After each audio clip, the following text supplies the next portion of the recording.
Good evening, everybody. It's nice to have an opportunity to spend a little time with you guys and presenting some of material that I have about some of the work that I'm doing, and share some thoughts I've had in the recent days with you. So I appreciate that opportunity. It's been a long day, so I'm trying to get myself settled a little bit. So bear with me for 1 second. I'm going to share my screen now. Hopefully it'll work correctly. Okay. Can you see my screen okay? Just thumbs up if you can see it okay. So I was thinking a little bit about sort of what I want to share with you, and how it relates to some of my comments are going to relate to some of my work that I've been doing. So again, I'm one of the faculty here at the school. I've been here now. This is actually going on my 18th year here. I kind of marked my time here by my youngest son, because my youngest son was born the same year that I came over to Fordham. So it helps me keep track of the time real easily, because I think about how old he is, and that lets me know how long I've been here. So it's been 18 years. He's 18 years old now. And in addition to being on the faculty here, I direct a doctoral program here. I've been doing that for a couple of years now, not the entire time that I've been here, just 6 years now. I've been directing a doctoral program, and am very involved in sort of doctoral education. That's one of the things that, in addition to my research, I've been very involved in doctoral education over the last 6 years. And I also, as a faculty person, I review journal articles and sit on editorial boards for some journals. So that's just a quick thing about me. The topic of my little talk this evening is finding your green lights. And I'll explain what I mean by green lights in a second. So I'm trying to get my thing to move, you won't move. There we go. I take this idea of green lights from a book that was written recently by Matthew McConaughey, an actor who wrote this book entitled Green Lights. And it's somewhat of an autobiography, but it's also is a book that he sort of explains his philosophy of life. And he used this metaphor of red lights, green lights, and yellow lights, with the idea that green lights are those things in your life that sort of are an indication that what you're doing is something you should move forward with, right? That what you're doing is something that indicates you're going in the right direction. And he talks about yellow lights as sort of these cautions, those things, experiences that you have that sort of a little caution flags to say, you might not be going in the right direction right now. You might need to sort of think about, a different direction, or you might want to just pause for a second. And he talks about red lights as a clear indication that you're going in the wrong direction. And he talks about how in his own life as an actor, what his red lights have been, his green lights, and so forth. And so I sort of have taken that idea, and I want to talk a little bit about what some of my green lights have been, and what your green lights and red lights and so forth may be. So one thing, the point that I want to make this evening, there are 2 points I sort of wanted to make this evening. One is that I really do think that the kinds of questions that you ask yourself in relationship to your own professional development and your professional goals, those can be opportunities for green lights. Those could be opportunities for really positive directions for the work that you're going to do.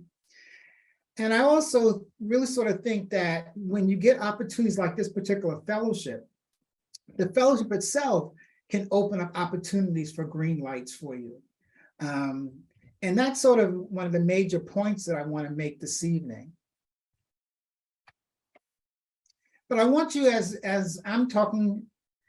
we're talking this evening, I want you to kind of think about 2 questions that I want to come back to at the end of my little sort of talk. One is, what are your professional questions that you think could drive or create those green lights for you, right? So what is it that you're compassionate about, right?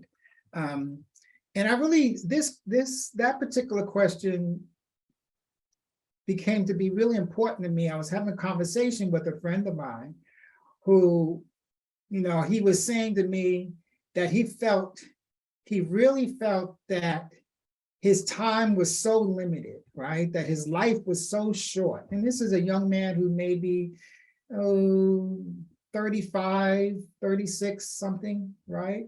So a young man. And I just thought that was really interesting. And I said, well, why do you feel that? Why do you feel like your life is so short in that, And he said, because I have so much I want to accomplish. I have so much I want to do, and I just don't feel like I have enough time to do it. Not just in the day, but in what my expected life, expectancy might be.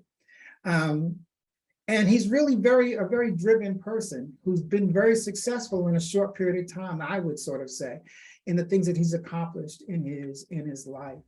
But again, I think his own professional questions sort of have driven the work that he does and the passion that he has for the work that he does. So I do think that really reflecting on your own professional questions could be something that, again, can drive the life that you have in terms of your professional life, but also in terms of your personal life as well. And then I really would like you to sort of, as you go through this academic school year with this particular fellowship opportunities, really step back for a second and think about what opportunities it provides to generate additional green lights for you, right? Because I do think that the work that we do when we're going through our graduate education and the opportunities that we experience, are things that we have to sometimes step back and look at them and see, okay, well, what can this really, how can this help to sort of drive me in the future beyond just getting through a bunch of requirements and finishing up a particular degree?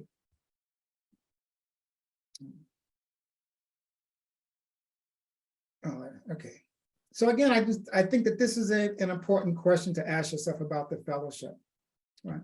So let me say something a little bit about what my green lights are, and where I sort of think they sort of came from. I grew up as a New Yorker. I haven't lived in New York since I graduated college, undergraduate school. So it's been a long time since I actually lived in New York, but I grew up in New York, and I went to school at a high school called Murray Burcham High School for Business Careers, which sits at the foot of the Brooklyn Bridge on the Manhattan side, not far away from,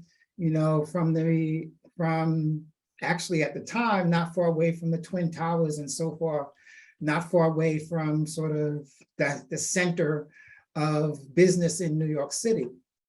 And when I went there, I was in the first graduating class of that school.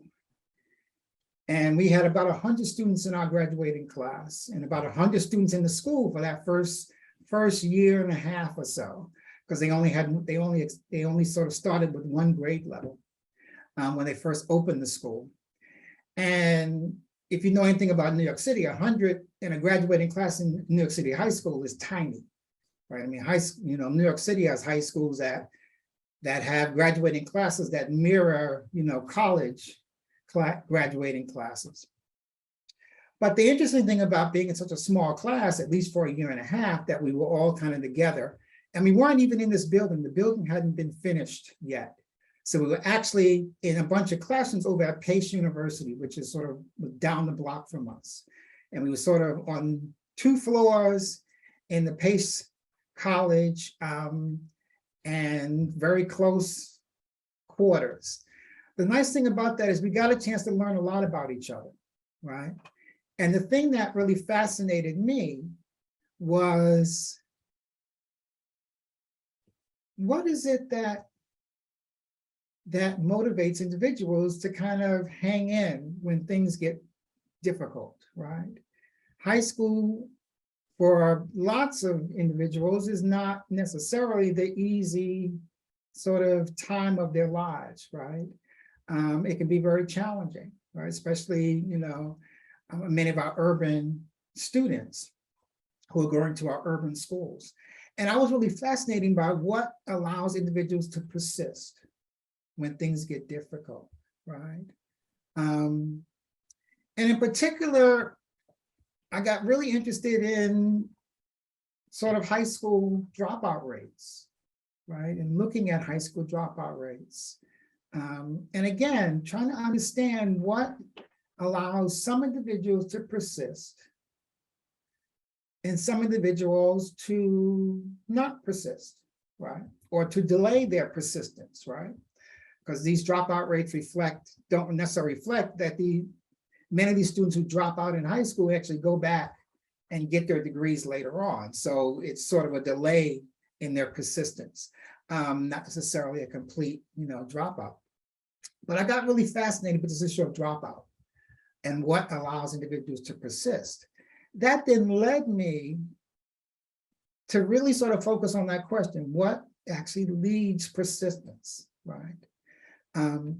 And that actually then led me, when I was working on my dissertation, to really focus on that issue, right, of persistence, high school dropout. And I came across a book at the time that was basically a case study. Reducing the Risk was a case study that was done by a group of psychologists, educational researchers who were interested in that very issue. They were interested in what makes for persistence, and in particular, how do schools that are successful in promoting persistence among students who had dropped out or been pushed out from their home schools and then ended up in some alternative school setting, what makes for those settings that are able to support those students in persisting? That's sort of what became, my sort of question, my green light. And my dissertation kind of focused on that. And in particular, the Reducing the Risk book, that case study, what they eventually sort of landed on or focused on was this idea of school membership. That what schools did that were successful in promoting persistence is that they focused on creating within the students a sense of membership, a sense of community, right? The schools varied in terms of the actual resources they had. Some were well-resourced schools, some were poorly resourced schools, from the standpoint of how much, financial resources were being put into the schools. But what was common is that within those schools, students felt that this was their community, right? And so that became something that I focused on and was sort of additionally sort of interested in later on in my research is, again, this idea of the importance of membership, the importance of community as a mechanism for supporting persistence, when things are difficult in particular. So that was sort of my first sort of green light that allowed me to successfully, complete my dissertation and then be able to move on into what I was interested in terms of my academic career. Right. The next thing that was related to this was my real interest in well-being, right? And and we know, for example, there's just some data from a recent survey that really speaks to what we've known, that what has been a consistent issue, at least over the last maybe 15 or 20 years, we've seen a decline in the sense of wellness among youth and children, and an increase in things like suicide and other sort of and mental illnesses related to suicide. We've seen increases of them in our youth. And that has also been something I've been interested in. I think it relates to this idea of membership and community and the role that it plays in supporting wellness. But it also has now also become an important sort of driving concern or issue for me.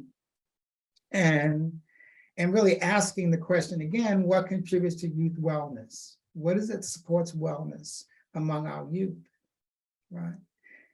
And that really led me into somewhat in a very sort of serendipitous kind of experience. And I'll just take a little detour for a second. Prior to coming to Fordham, I was a faculty person at Rutgers University in the School of Social Work there. And I met very briefly a young man who was involved in an undergraduate sort of research program that they had that was really focused on getting BIPOC students in particular involved in health research. And they had this health policy institute that had this small little sort of mentorship program, a summer mentorship program for primarily BIPOC students, but not exclusively. And every summer they would, at the end of the summer, each of the students had to do a research project and they did a little presentation. They had a little symposium where they presented all their research. And I used to attend that because I mentored some students on and off in different years. But every year I used to attend the little end of the summer symposium. And I met this young man at that symposium and we had a brief conversation, and he was, at that time, he was getting involved with a psychologist at the university around issues of social emotional learning.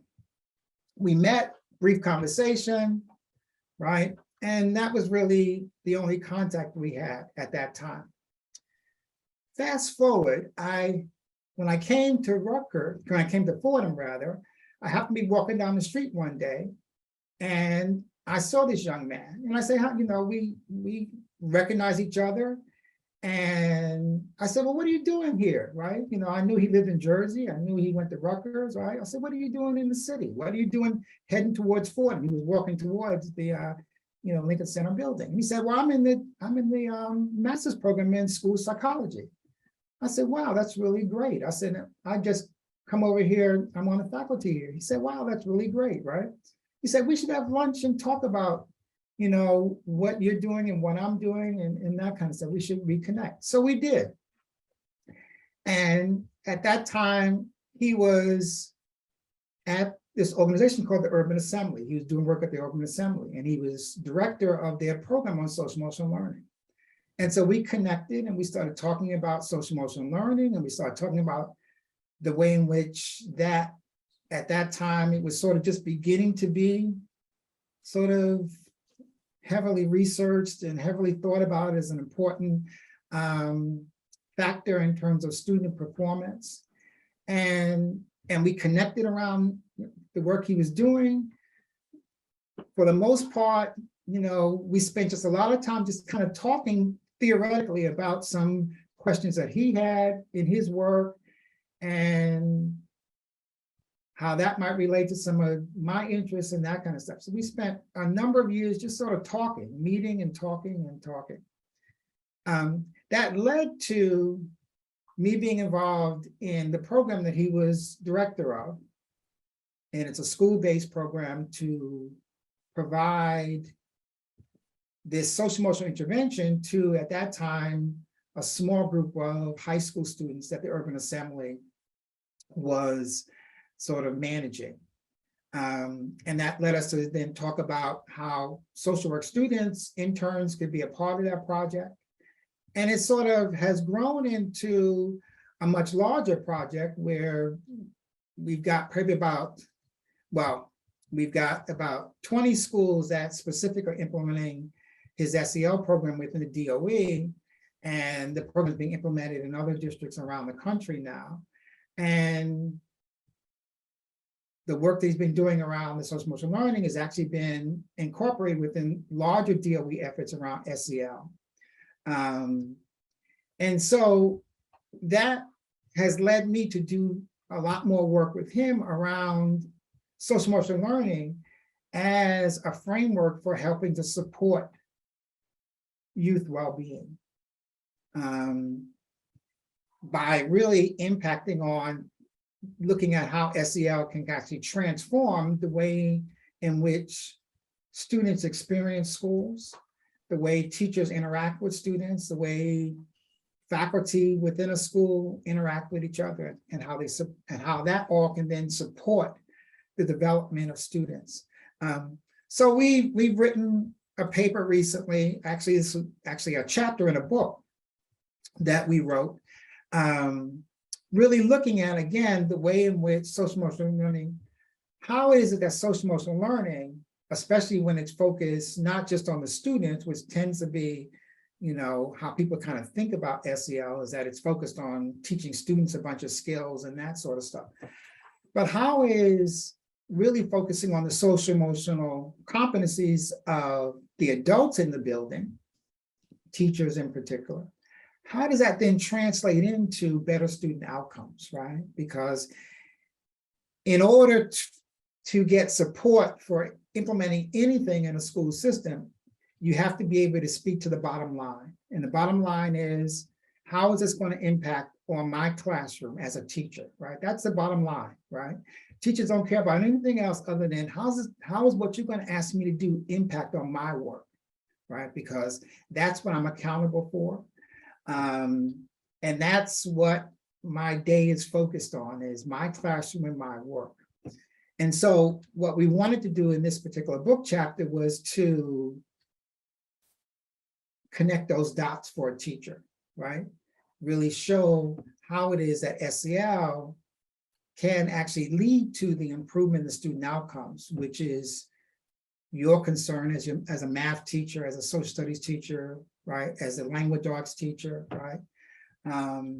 And so that has sort of been the focus of my work more recently, is really trying to understand and document the way in which social emotional learning can actually transform schools and create stronger learning environments for students, all students, but in particular those students who have been marginalized in the past, right? So that's sort of been my more recent driving kind of green light, has been the work that I've done around this and the success that we've had around this. Right now, in particular, what we're focusing on is in the DOE, the New York City Department of Education. They have had a strong push starting last year of implementing social emotional learning interventions in all of their schools. And keep in mind that the DOE, New York City Department of Education, is, depending on the day of the week that you look, is either the first or second largest public school district in the country. There's close to 1 million students in that school district, right? So having an impact in that school district really not only is important for, close to 1 million kids. Many of those kids are BIPOC immigrant kids, or coming from immigrant families rather. But it also has implications for how other districts around the country may be thinking about their work, right? Given the size and the nature of the DOE. And so what we're looking at right now is we're really sort of focused on how are schools beginning to respond to this mandate, right? How are they putting together different social emotional strategies and interventions at different levels, student as well as the adults in the building, and potentially parents and families as well? How are they trying to sort of put those things together, right? And what, if there are some important lessons to learn about what is the best mix and match of strategies and individuals in implementing those strategies, what does that look like, right? So that's sort of one of the things that is sort of the big sort of issue that we're sort of focused on right now in that work. Right. I'm going to stop for a second and see if you've got any questions about anything I've said so far.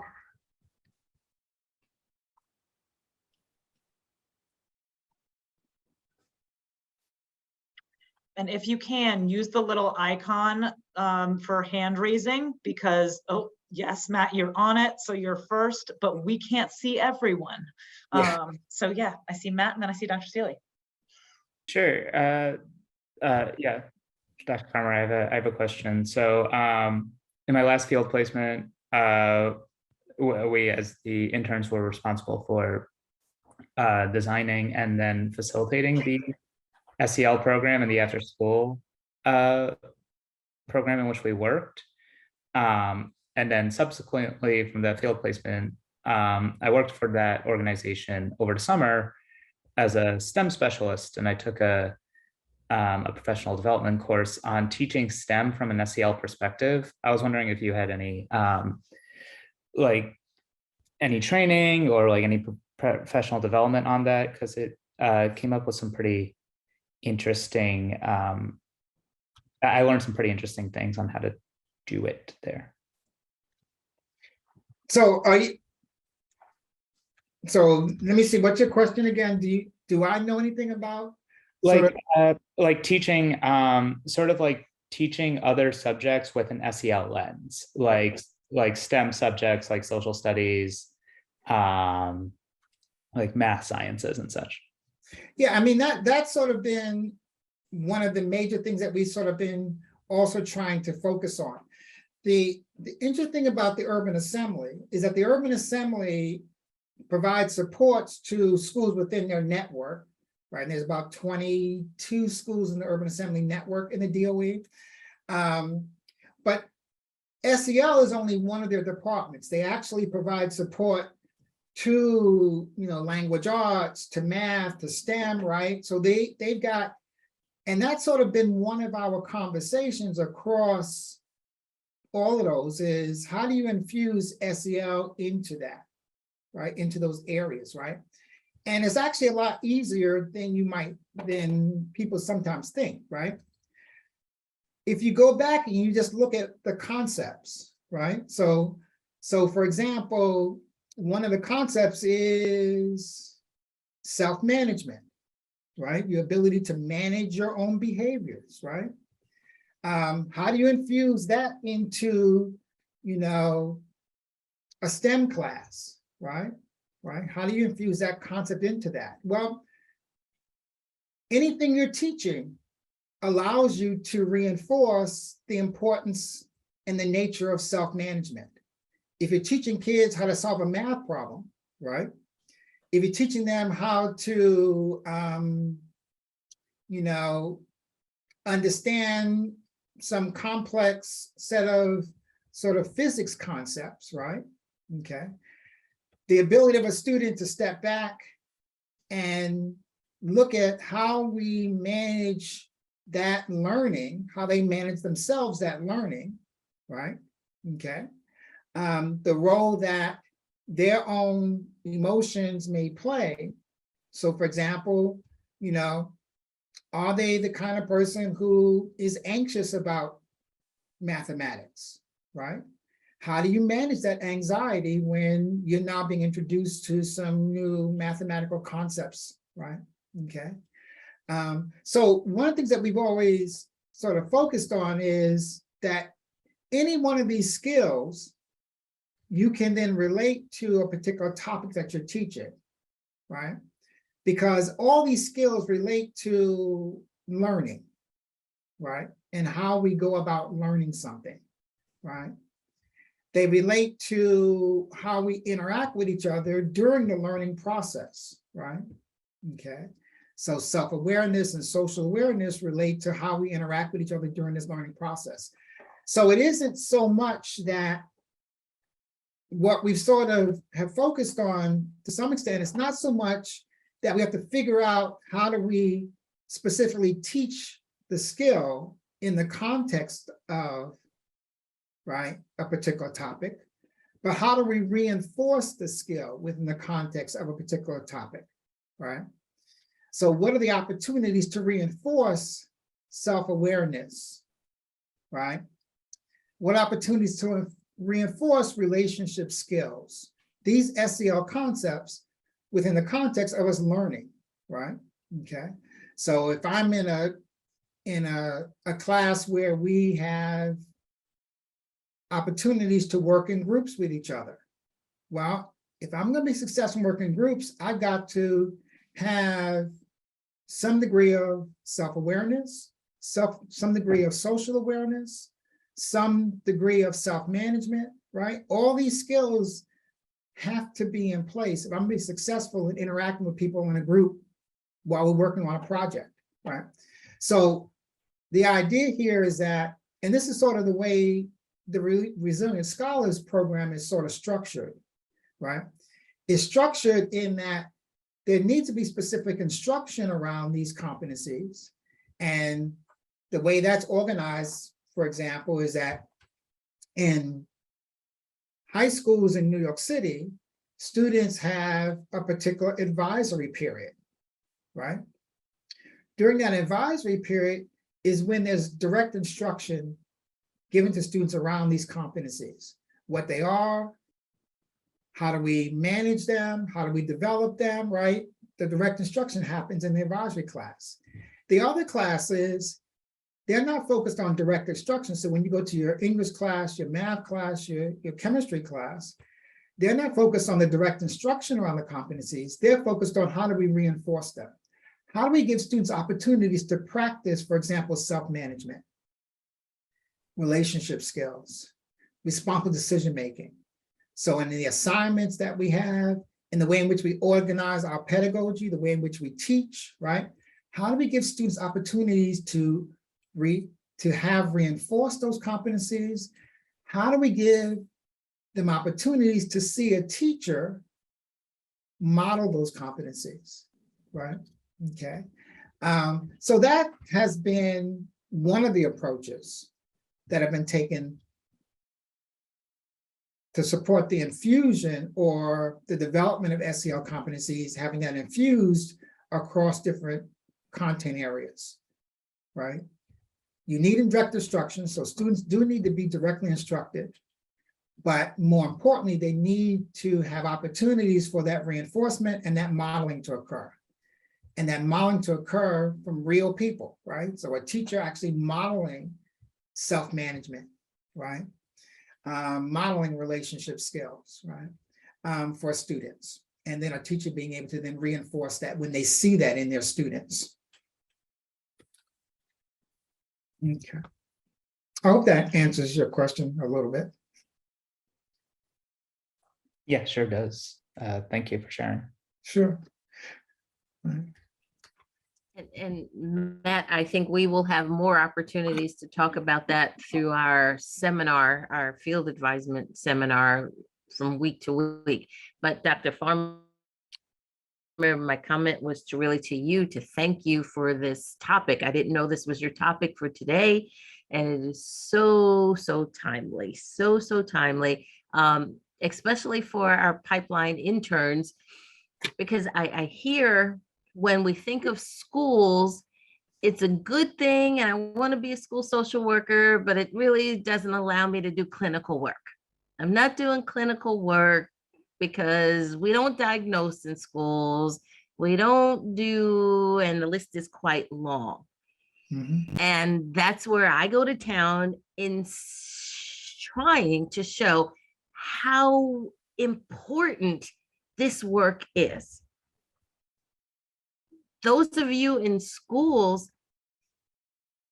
have so much more access to your student than those in XYZ mental health clinic, who get to see the student perhaps once a week.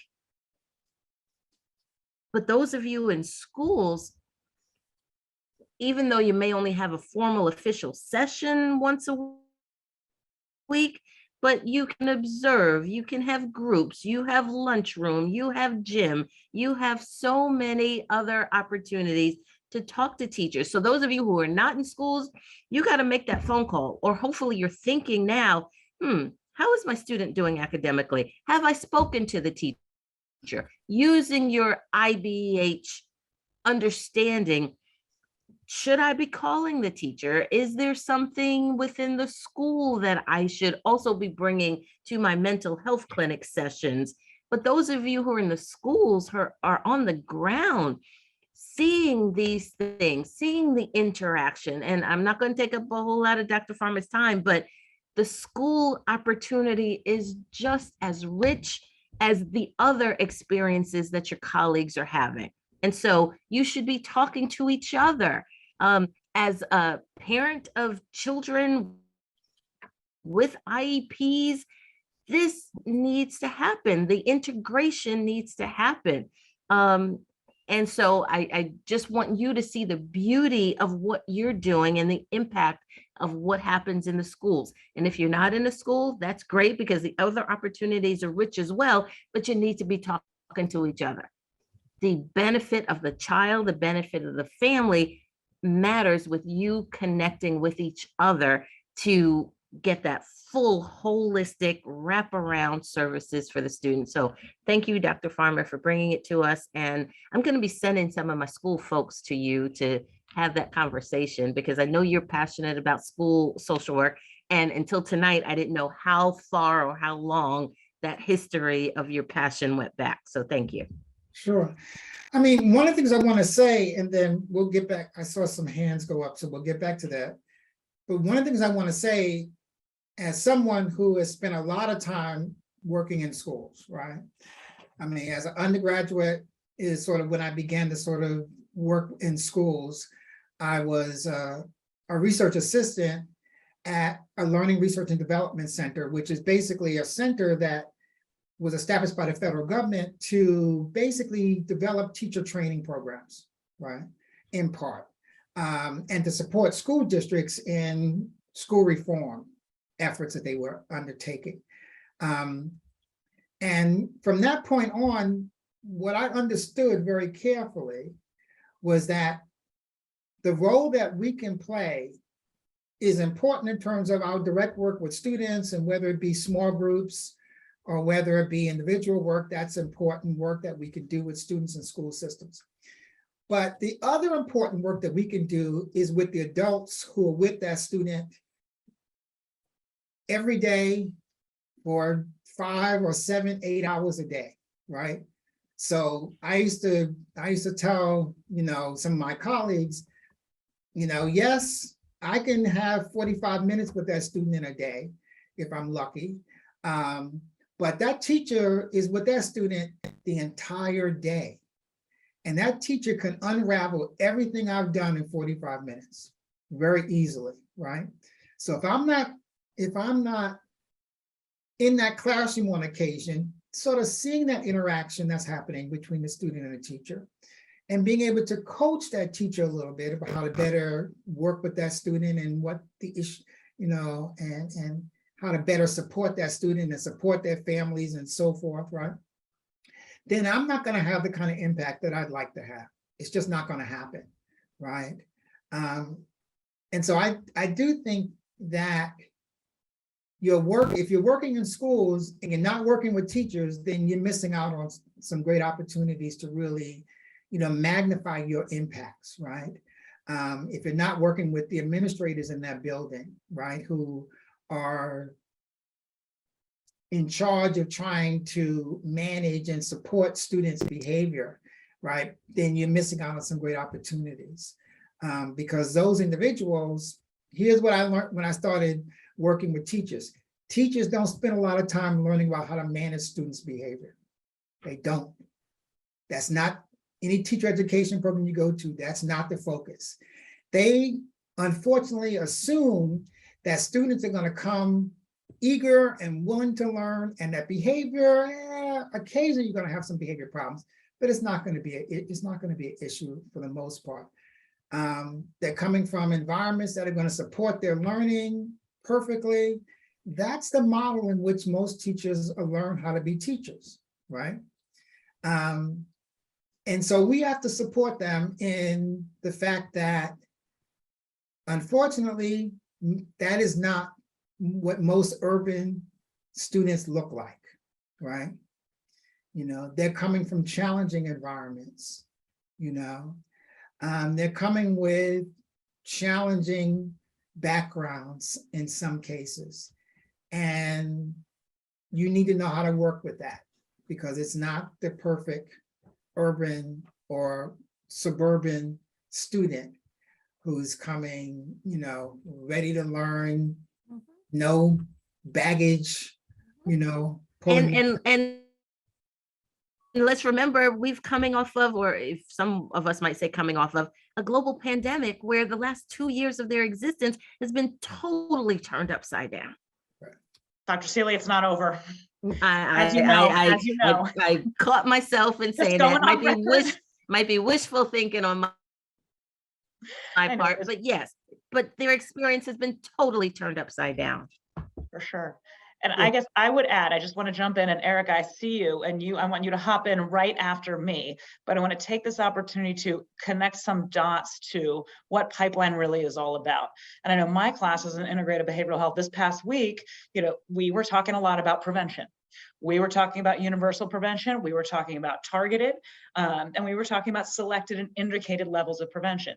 This right here, SEL, this is universal plus targeted. So you get the whole deal with prevention. And I'm so glad that this is why, or one of the reasons of why I'm so glad that Dr. Farmer is kicking us off in this speaker series, because this is kind of big P prevention here and an opportunity to really implement that. I have a question for you, Dr. Farmer, which you can get to after we hear from Erica. Sure. But in terms of one of the E's in Pipeline, we have equity, right? Mhm. I am wondering if you could speak at some point a bit about how SEL contributes to advancing equity.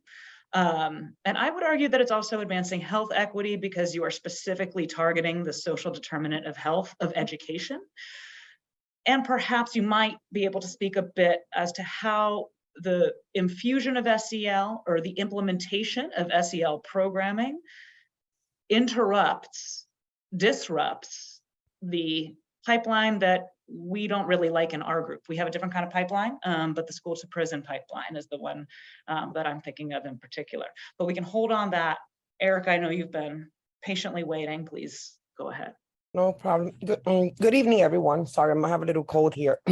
I just wanted to share that I am glad that Dr. Farmer was speaking about SEL, because I am placed in a school and I've had a very well-rounded experience. I've sat in classrooms where teachers are actually, their first period is set around SEL. The school I'm in is PSMS5 in the Bronx. And the whole school has strategized curriculum where the first period is SEL for all the children. They come in, they talk about the emotions, how they're feeling, what's going on at home before they even start working in their math and other subjects. So they utilize this book by Diane Albert. It's called Little Spot of Emotions for the younger kids to learn to identify, like in kindergarten, pre-K, to identify the emotions that they're feeling. So I've done that. I've sat in with administrators who also utilize SEL with the students, the social workers. They actually set the whole curriculum, the whole school year around SEL, incorporating SEL with their kids, all the way from pre-K to the 8th graders in the school. And they also have the Horizon program is also within the school, which is a program catered to autistic children. And they also have incorporated SEL, social emotional learning, for those students as well. So just like Dr. Seeley was saying, I've gotten a lot of interaction with all clinical. I've sat in IEP meetings with parents and social workers and psychologists. So I've gotten a very different experience just working in the school system, well, doing my internship in the school system. So I see why SEL is so important. Just wanted to share that. Thank you for that. Thank you for sharing that. So let me say something about equity, because that has been a controversial issue at SEL, right? It's actually been a controversial issue. And in part because at least the beginning parts of SEL have had a real strong focus on the students with this implicit sort of message that the reason why students are not successful is because they don't have, it's a deficit sort of model. They don't have these competencies, and we have to teach them these competencies in order to, you know, for them to be successful. And so there was a strong cry about that. That's not that really goes against equity, and it really doesn't acknowledge the systemic issues that contribute to students' outcomes, right? And disproportionality in outcomes, right? And so you'll see more recently, we don't refer to it purely as social emotional learning. We talk about transformative social emotional learning, right? The transformative piece here is that the focus needs to be systemically. It needs to be focused not just on student developing competencies, which is important, but also how are the adults developing, right? And the way in which adult SEL, right, actually, or the lack thereof, leads to some of these disproportionate outcomes. The way in which a system that is not sort of SEL focused, a school system, leads to these inequities that we see in outcomes, right? Okay. And so the idea here is that, in fact, we ought to be focusing as heavily on the development of adult SEL as we are focused on student SEL.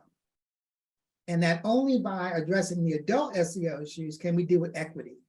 For example, the kind of implicit biases that then contribute to inequitable outcomes can only be addressed if we address issues of self-awareness in teachers about their own implicit biases, right?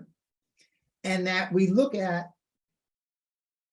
our processes and procedures that are in place for managing students' behavior and the way in which those processes and procedures have also inherent biases to them, right?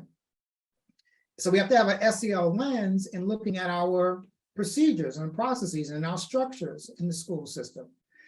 And the adults, not only our educators, but the other adults in that building, right? The cafeteria teacher, the bus driver, right? Those are all individuals that contribute to disproportionality in outcomes, right? That we see, right?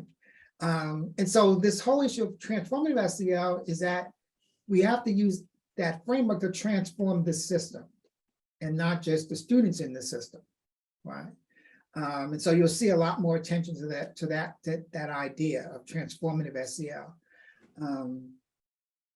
And that was meant to deal with issues of inequity. It's also, again, how does that relate to the pipeline question? Well, again, if we look at developing the competencies of our classroom teachers around SEL, so that they not only can instruct students, but they actually model it, and that they look at their own behavior in the standpoint of social awareness, responsible decision-making, right? Their own self-awareness, right? That in fact, many of the things that kick off that pipeline, the referral to the office, for example, for a student who's acting out in the classroom, that may kick off that pipeline, the inability of, and it's really interesting. Let me back up for a second. My middle son is a middle school teacher. And we had a great conversation the other day. I think he's a great middle school teacher. I think he puts, during the pandemic, he really went over, and above to really support his students, right? So we were having, now, again, let me just sort of say, I live in a small urban school district. It's mixed in terms of, race and ethnicity, but it's also mixed in terms of income, right? Because where we live at is blocks away from the university, Rutgers University, is blocks away from Johnson & Johnson's headquarters, right? So a lot of people live in my neighborhood, are college professors, across the street, for example, when I moved here, the person across the street was executive at Johnson & Johnson, right? So we've got high-level executives at Johnson & Johnson.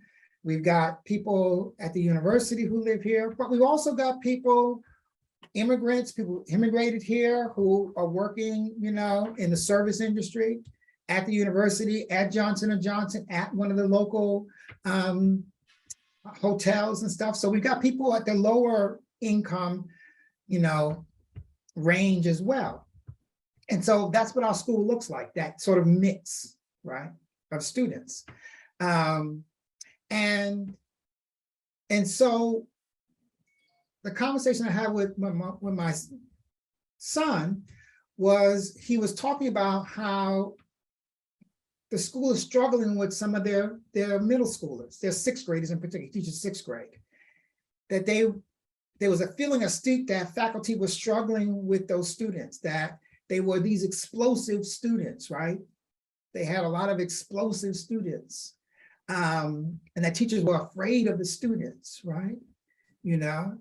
And so we began to sort of talk about that, and I kind of sort of talked to them about, well, what supports is the school putting in place for those explosive students, right? And I say explosive with question marks, right? Because that's a little, what's the word I want to use? I forget. I forget what I want to use. Subjective. Well, it's sort of Subjective. It's subjective, but it's also, what do I want to say? It's It's loaded, is what I mean. That's loaded. what I. That's right. This is That's loaded. right. It's loaded. It's a very loaded term, explosive students, right? And then I said, well, we got a conversation what that means when people say that. But the issue that I wanted to focus him on was, how do you support those explosive students, right? In your classroom. What can you do to support those explosive students in your classroom, right? How can you introduce SEL concepts and a structure in SEL to support those students in your classroom, right? How do you support your colleagues, right? Because I said to him very clearly, again, he's the only African-American male in that building. He's one of maybe two African-American males in the entire school district, right? Okay. And I said, how do you support your colleagues in that? Because, when you start to have, teachers talk about students being explosive, in a community like my community, that's a very small community, with the police department literally being about 2 blocks away from the school, right? That starts to worry me because, it's pretty easy to engage the police, when you think that students are explosive and going to do something to harm you, especially BIPOC students, especially BIPOC males, right? Let's be honest, right? So we got into this whole conversation about how do you support not only your students in your classroom, right? Those explosive students. And some of those students are students, because he also teaches special education. Some of those students were students who had IEPs, special education kids. How do you support them? But then how do you support your colleagues? How do you help them introduce some strategies within their classroom to better manage those students who they see as explosive, right? So again, I think that there's a lot of opportunities, I think. I mean, this is all, let me sort of bring this back a second.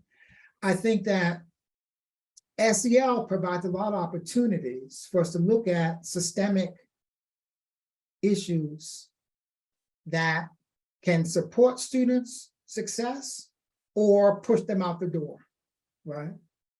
Okay.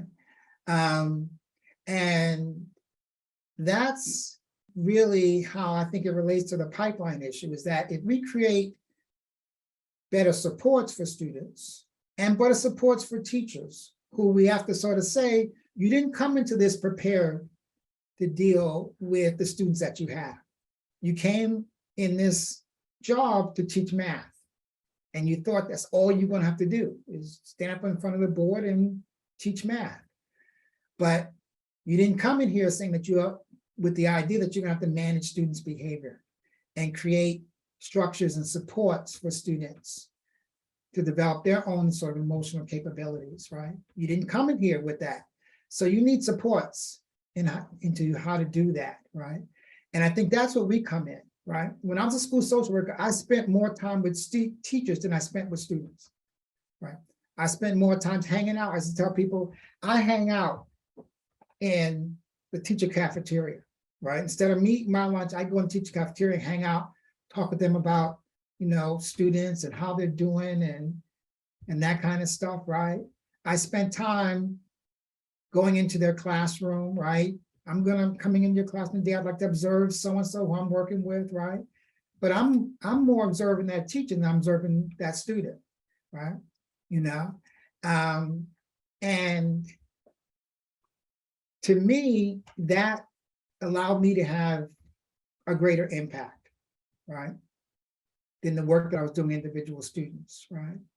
Because if I can get a teacher to, on a daily basis, support that student in a much more strength orientation, you know, that's going to have a greater impact, right?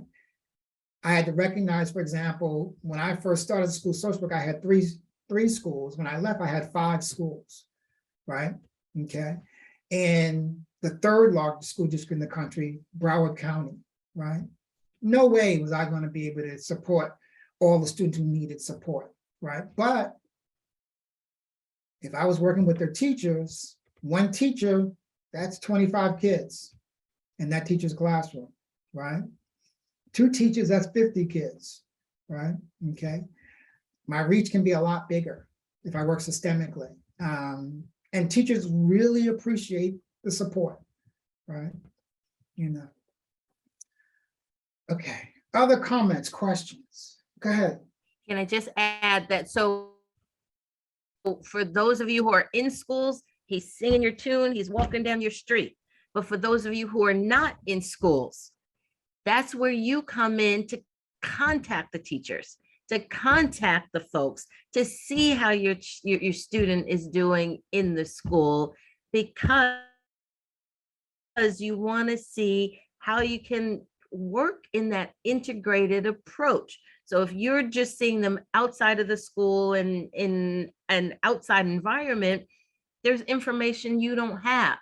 You can still have access to teachers. You can still do what Dr. Farmer is suggesting in terms of educating teachers, but doing it from the outside. So please, I'm hoping you're not sitting there thinking he's not talking to me, because he is talking to you.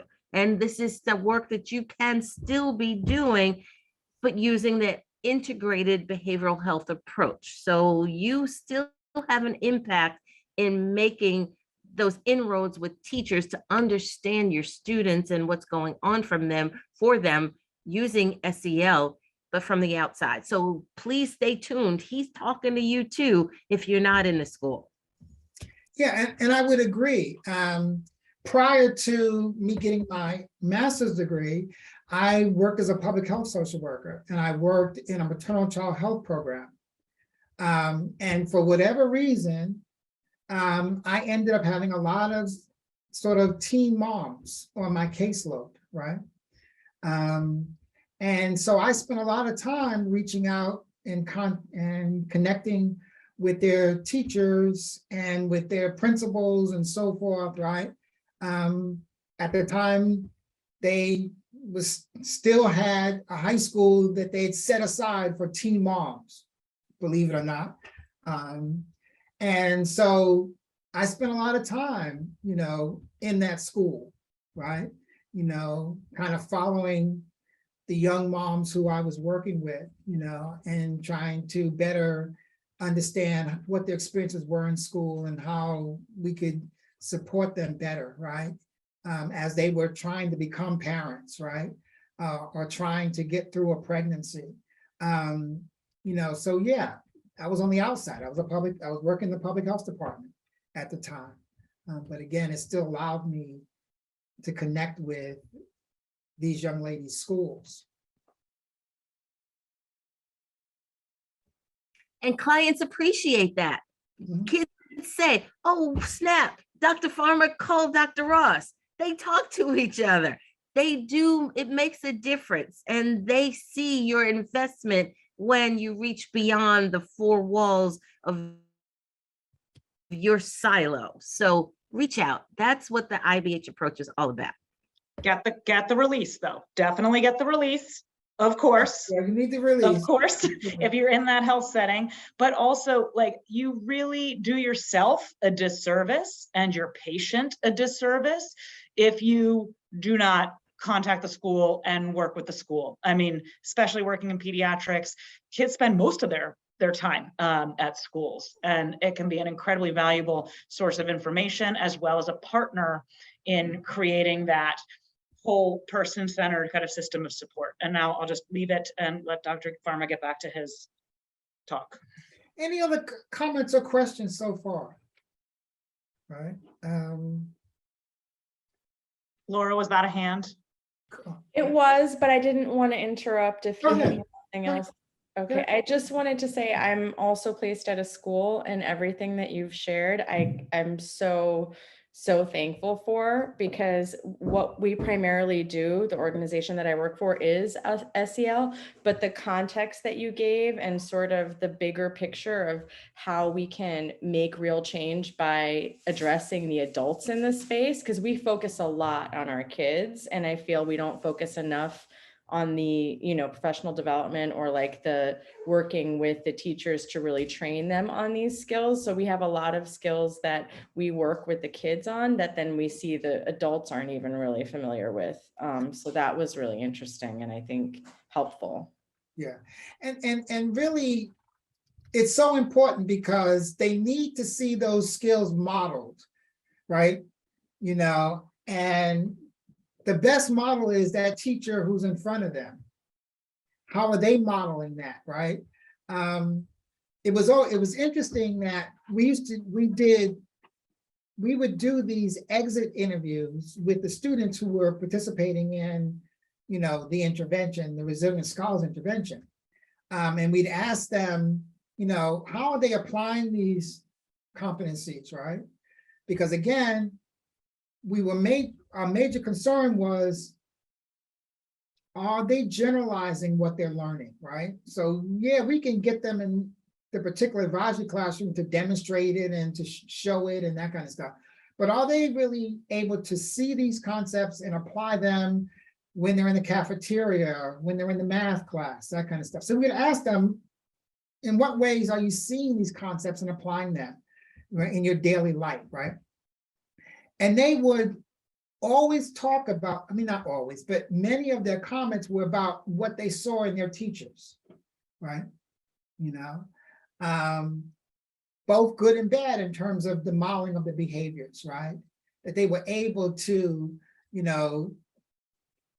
account situations where, I saw that Miss Jane was getting frustrated by what was happening the other day, but she was able to, right? Kind of get herself together and manage how she was feeling, right? And so they were able to see that, and they were able to talk. They would talk about their parents. They love to talk about their parents, right? Especially middle school kids love to talk about their parents and what their parents are not doing and that kind of stuff. So they would talk about their parents and how their parents model the competencies, right? So again, that just reinforces the fact that if we're going to see these skills generalized, we have to see them modeled by the adults, not just their peers, but the adults that they interact with. how they actually model these behaviors, these competencies. They have to see them struggle with them, right? You know, because again, the message we try to give the kids is that these are things that develop for all of us over time. You're never going to be sort of have mastered self-management and then you're done, right? But in fact, you're going to struggle with self-management in different ways at different times, right? And so we love when students would also recognize in the adults around them their struggles with self-management, their struggles with social awareness, right? To be able to identify that, right? Because again, it reinforced to those students that my struggles with these competencies is normal, right? Okay. It's not a deficit, it's just a matter of the way life works, right? And the way development works, right? So again, that sort of is one of the things that I think is a part of this whole transformative SEL kind of framework, right? Okay. Any other questions before I just say a couple of last things? Go ahead, Erica. I have one last question. I know we spoke about the children and we spoke about the teachers, but how do we get this across to some of the parents, the home environment of the children? Because the area where I work at in Southern Boulevard, a lot of the parents are either gang affiliated, young teen moms. So I feel like we have to try to reach the parents. We should include them because a lot of the parents, how do we do that? That's my question. Like, how will we at the DOE at implementing SEL in children and teachers try to reach some of these parents? Maybe, I don't know, parenting groups, after school programs, I don't know. But I mean, what do you suggest? Well, and that's the other big area SEL now is how do we engage parents in this, right? And part of it is what schools are doing that are successful in engaging parents is that it's not sort of merely this model of, well, we need to teach parents SEL, right? Because that's the go-to. The go-to is, okay, let's have some workshops and invite parents and we'll teach them SEL, right? Okay. The programs that schools that are successful in this SEL is they tend to sort of try to focus on how do we help parents support what we're doing and understand what we're doing, right? So how do we help parents understand the value of self-management for you as a parent, right? So for you as a parent, what is going to be valuable to you if your child engages in self-management? And it could be as simple as they clean up their room, right? You know, they're able to manage their room so that I don't have to go in there and have to be picking it up every day, right? Yes. Right. So that communicating, engaging parents in terms of what does all this stuff mean to you in your daily interacting with your child, right? Okay. How do we translate each of these competencies into the home environment, right? Okay, and again, it's going to vary depending on the developmental stage of the parent, of the child, right? And of their home environment. But it's about engaging them as those additional modelers and teachers, right? Because in fact, we first have made them aware of how is this going to make your life easier as a parent? It's not just how is it going to make our life easier as a teacher, but we're doing this to also support your parent. The other thing is that every parent wants their child to be successful. And I don't care whether it's a gang, whether they're gang affiliated or not gang, I mean, all this other stuff, right? You know, what parent says, I want my kid to be successful. I want my kid to get good grades. I don't want my kid to not have to be suspended every day or to get phone calls every day. No. So again, helping parents understand, how does all this stuff we're doing relate to you having a better experience with your child, but also your child having a more successful experience at school, right? Okay.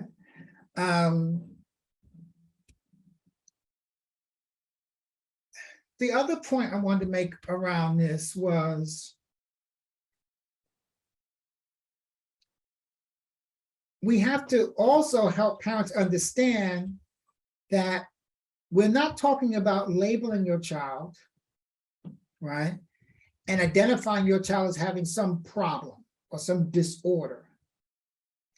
What we are talking about are those sorts of positive skills that adults have at different levels and that successful adults utilize, right? Okay. And so this is not about the identification of a problem and then here's what the fix is, but this is about looking at what competencies we can help to grow in your child, right? Okay. And recognizing that through direct instruction, through changes in the way teachers interact and other adults interact with your child, right? We're going to be able to grow these competencies.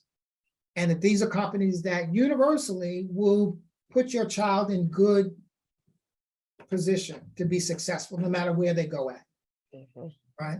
You know, and that's really about engaging a parents, changing the way in which we engage parents, right? Because right now, the way in which we engage parents in schools is we reach out to them when we got a problem, right?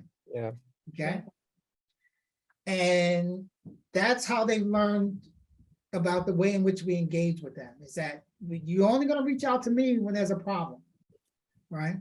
Or when my child isn't doing X, Y, or Z, right? But you have to sort of change that to say, we're reaching out to you to let you know how we're trying to support your child in being successful and what role you can play in that process, right? But it has to be a different reach out, right?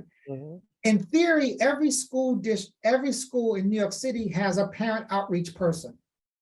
I'm going to say in theory because, you know, it varies in terms of whether that person really does or does not exist in your particular school. But in theory, every school's supposed to have this parent outreach person, right? Who is to some extent a paraprofessional, is not, right? Who's supposed to be a parent themselves, who their role is to really help to engage parents. And I think we need to sort of do a better job, maybe working with those parent outreach individuals. And if we don't have one, you know, having those conversations with administration about, let's get one, because we need it. Okay. Yeah. Okay. Thank you. Thank you. Answer question. Oh, Julia has her hand up. I think Julia. Yeah, I just wanted to chime in real quick. So I used to be a public and charter elementary school teacher, and at the charter school, one of the things that we had to do every month was a positive phone call home for every student. And it was hard to get all of that done on top of everything else. But that little bit of outreach, that positive outreach, I mean, I can't tell you how many times like parents were just surprised that I was just calling to say something nice about their kid.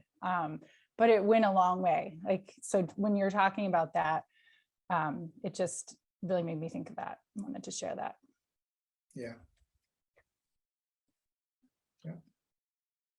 I would also add, when all else fails, you've done all of your positive outreach, you have done your framing things differently about participating in you know, plans for success and all of this, you can also contact collaterals in terms of the integrated behavioral health clinician, the therapist, those other supports. If we think about level 1 integration on that 1 to 6 continuum, let's start trying to communicate across systems, because here's the thing, the social workers, and I'm a person who hasn't ever practiced in school settings. In my own practice, I think I likely underutilized the value of school social workers and teachers in this, in terms of ongoing treatment plans and such.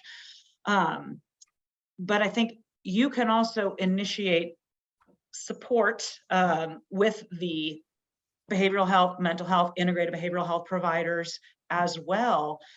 And those practitioners may have a better shot at getting the family in the door in that traditional health setting, health role. So you can collaborate across systems to really try to promote parental engagement in student and patient success as well. Yeah. Well, again, the last thing that I just wanted to kind of return to was really asking you guys to sort of think about what are the professional opportunities that the fellowship may create for you right now, or that you might be anticipating they're going to create for you as you kind of go through this academic year. That will also then be sort of those green lights that kind of keep you moving professionally, right? So I'd ask you to sort of think about what those opportunities might look like. You know, you've had a couple of weeks in your field placement, and so this is really a time. It's never bad to step back and kind of reflect on what you've experienced and what that may offer you as sort of these opportunities, right? And then the other thing, I think that this is a good time to sort of think professionally, what are the things that the questions are going to drive you, right? That are going to keep you excited, you know, when everything else is a challenge and difficult and doesn't seem like nobody wants to work in a way that you'd like them to work. What are the kinds of questions that are going to keep you sort of energized, right? The things you want to, you know, accomplish as a professional, right? I think this is a good time to sort of think about what those questions might be and what they are, and what brought you to social work and what is going to potentially keep you in social work, right? Because it's not going to be the pay, it's not going to be the accolades, you know. Nobody's going to give you a nice trophy for being a social worker, right? So what's going to keep you in this thing, right?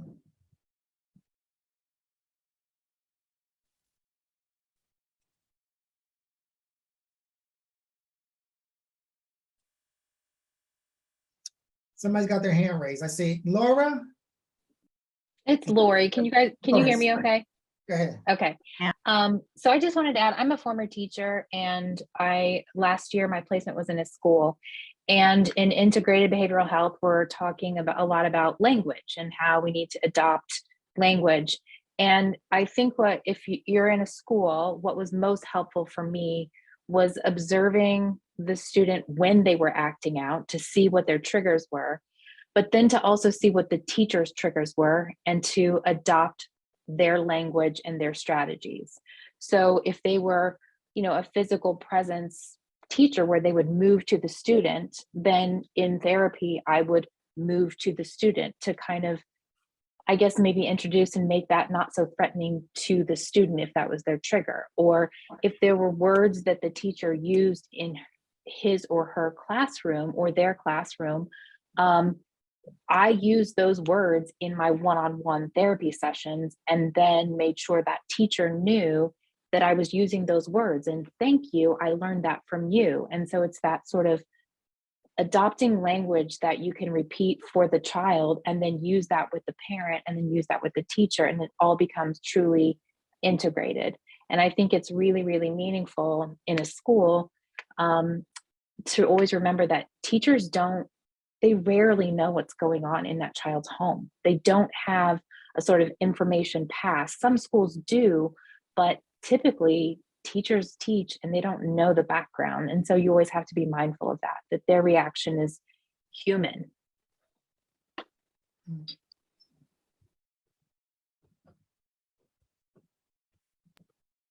I appreciate that point about the language. Yes, because you have to use the education language when you're in that setting.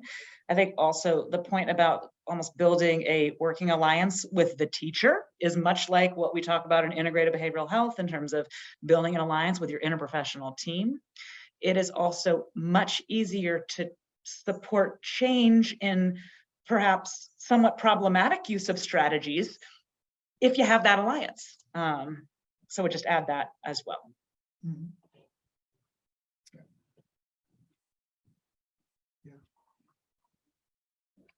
I think those are good points in terms of developing the alliance with the teachers, understanding the context of students' behavior, and that there's a dynamic between the student and the teachers.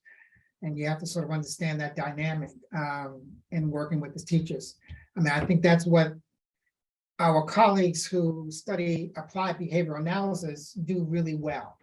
They do really well in really analyzing students' behavior in terms of the antecedents and those things that preceded the behavior that kind of reinforce it, right? So, you know, those are important skills to sort of bring to your work when you're developing that alliance with the student and the teachers to understand, you know, from an ABA kind of standpoint, what you're seeing in students' behavior. I think that is important. Dr. Seeley's got her hand up again. My last comment for today. Recently, I said to my son, turn that off. That music is crap. I don't think I said crap, but for your purposes. And then after I said it, I was horrified because I thought of what my parents might have said when I was listening to Prince or Michael Jackson or somebody. But this is their moment to individuate, to actualize, and I don't have to agree with it, but I need to understand it and be more in tune to hearing what their experiences are. But I truly was horrified when I said, turn off that crap. It might have been Yee, it might have been Meek Mills, I don't know, but it was a whole lot of head banging noise, but he was into it and it spoke to him. And we just have to be where our clients are and create that space for them to express themselves, their moment. And I don't have to understand it. I just have to be able to be that conduit to hear them be who they are. So if you as the social worker can help the parent and the teacher be in that place of accepting their expression, and parent role is different than social worker role. In that moment, I was in parent role, but I had to remind myself of social worker role, that this is what gets him pumped up in the morning to get dressed for school when I would rather him do something different. But it is what it is. But I was horrified that I said, turn that crap off. And so that's my gift to you all, that we are just like everybody else. Yeah. And I think the other point that was made in terms of what teachers don't know about their students, right? What teachers don't know about, keep in mind that most of our teachers do not live in the communities that our students live in, right? In an urban school district like New York City. Most of the teachers don't even live in New York City, right? Right? A good portion of those teachers live outside of New York City, right? Who are teaching in the Bronx and in Queens and so forth, right? And so they don't necessarily even have a sense of the experiences of students. I mean, forget about the details of their lives, but even what their daily life might look like. So some teachers don't even have a sense of that. That came home to actually a student who was an intern at a middle school who I was working with a bunch of years ago. She was up at one of the schools in the Queens.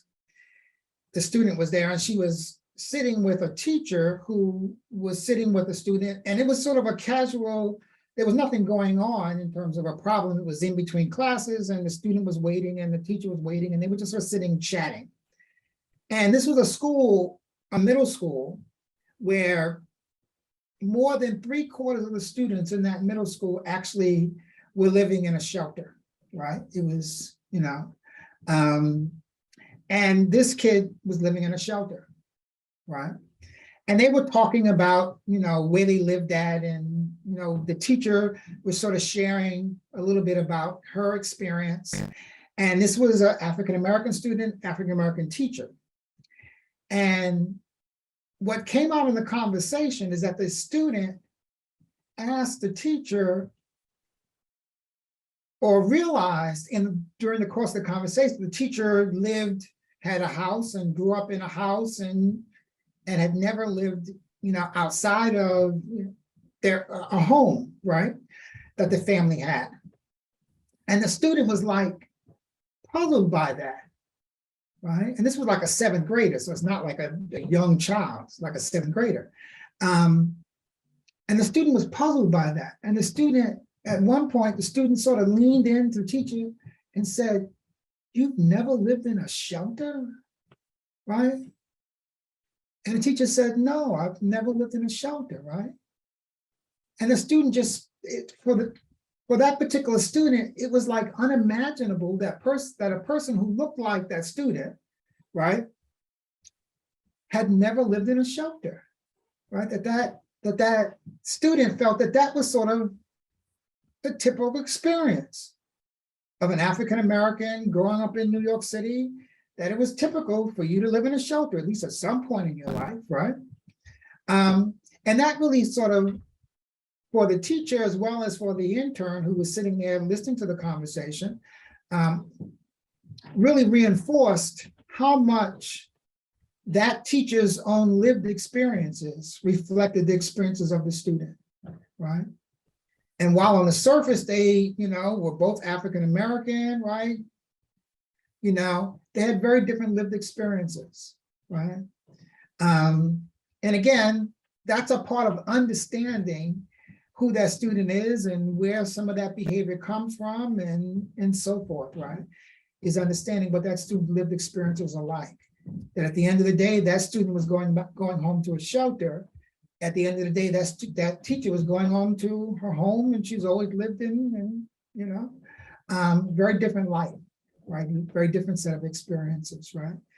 But helping understanding that our teachers may have very different lived experiences than the students, not just currently, but even historically, different lived experiences, may be an important thing for us to help our teachers with when we're working with teachers, is to understand that and think about what the implications of that may be in the way that they interact with the student. Thank you, Dr. Farmer, for such an informative, inspiring, and enlightening presentation. I know I learned a ton tonight. Really appreciate you coming and sharing all of this with us.